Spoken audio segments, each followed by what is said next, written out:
ពីបាក់ចិត្តណាស់ក្នុងការជ្រើសរើសរកហាងដែលមានជំនាញច្បាស់លាស់ជាមួយនឹងការអ៊ុតសក់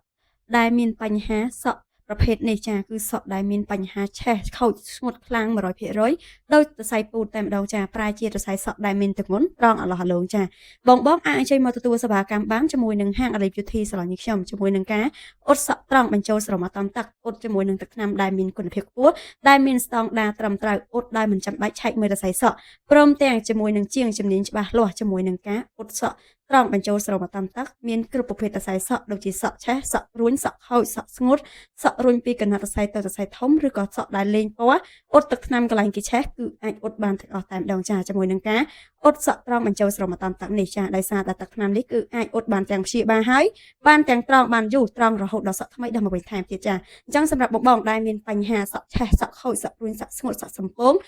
បងអាចជិះមកទទួលសេវាកម្មបាននៅហាង Alip Beauty សាឡននេះខ្ញុំចាគឺយើងធ្វើជូនដោយទំនុកចិត្តតែម្ដងអ៊ុតហើយភ្លាមស្ប៉ាជូនភ្លាមនឹងទទួលបានសរសៃសក់ដែលទន់អឡោះលោងស្អាតត្រង់មានទម្ងន់ត្រង់រហូតដល់សក់ថ្មីដល់មកវិញចាកាន់តែពិសេសឥឡូវនេះគឺមានការ discount ជូន30%គ្រប់សេវាកម្មធំនៅហាង Alip Beauty សាឡននេះខ្ញុំអញ្ចឹងសម្រាប់បងដែលមានចំណាប់អារម្មណ៍ចង់អញ្ជើញមកទទួលសេវាកម្មការអ៊ុតសក់ឬក៏ការបដូរពណ៌សក់អាចធ្វើការឆាតចូល Page បានចាអរគុណច្រើន